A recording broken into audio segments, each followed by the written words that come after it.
Jared Chester is live at Dream Style Stadium with more. Jared. Yep, thanks, Madeline. As you can see, the fans are still piling into the stadium as Lobos are gearing up to take on Abilene Christian in their home opener. Now, that game is slated to start up at 6 p.m. This Lobo team is looking to add on to their momentum garnered last season, going 9-4 overall. Abilene Christian is a Division I FCS team, but this Lobo squad can't overlook anyone. A spot to watch in this game is to see how this UNM defense look. A very inexperienced group that only returns 2 true starters from last season, but the thing that makes Bob Davey most anxious coming into this one is the unknown. You know, a lot of times in opening games, there's so much energy in it early because you've invested so much in it that one little needle to the balloon can pop the balloon. You know, all of a sudden everybody's worked so hard, everybody's put so much into it, and then all of a sudden a couple things go bad and it's like, oh no. You know, where the air just comes out of the balloon. I think it's important to just talk about being the best team in the stadium Saturday night. While this defense isn't experienced, they are very athletic. But on the other side of the ball, this UNM team is very excited. They are coming off of a year where they led the nation in rushing yards. And with the solid receiving core coming back, the Lobos have multiple threats in the air and on the ground in 2017. The team is led under center by Lamar Jordan, who is in his senior season, and he has high hopes for this offense. You know, it's a lot of guys that I'll play with, you know, last year and the year before that. So, I mean, it's real good. You know, as you can tell, you know, by just watching our practices, you know, everybody's kind of on the same page, if not, you know, just an inch away. So I can't wait to see what this offense can showcase on Saturday. And I know they got the best in them.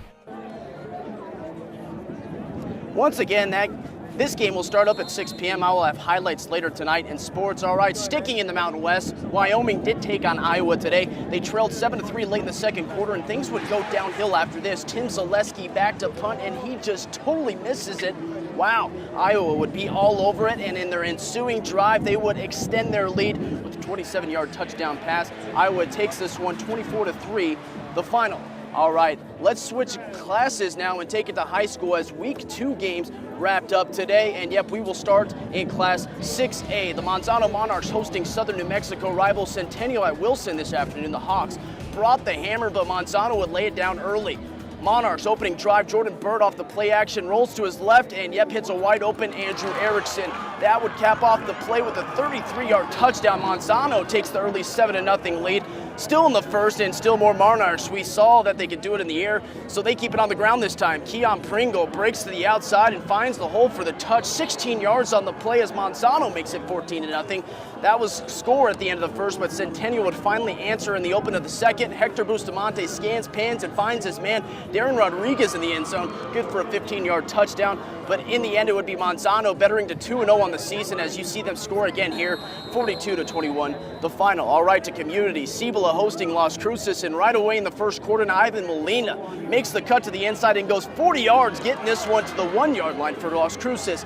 Peyton Ball then finishes the drive with a short punch in, making it 7-0 Dogs in the first quarter. Cibola would answer, though, in their following drive, 21 yards out. Quarterback Marcus Steele hooks up with Nathaniel Manzanares.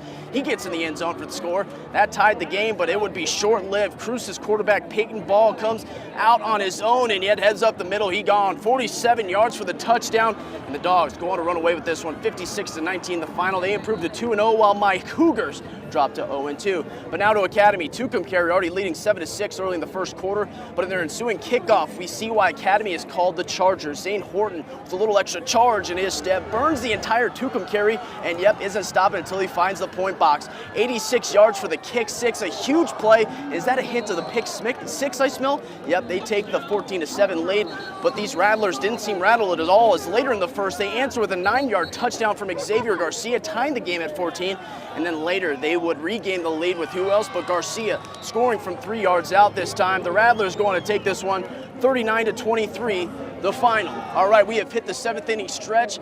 Commercial break is on deck, but hey, there's still more to come in Sports Second Take after the break. Certainly, we've researched it all, we've watched it all, and you know, at some point you go play, and you can't keep defending ghosts or what you think might happen. At some point you got to get to the game and play. Yep, and that time is now, Lobo fans, as they're about to kick off here in the next few minutes. But that'll do it for me for sports, coming at you live from Dreamstyle Stadium. Jared Chester, Madeline, back to you. All right, thank you so much, Jared. It's so weird to not have him right here with us, but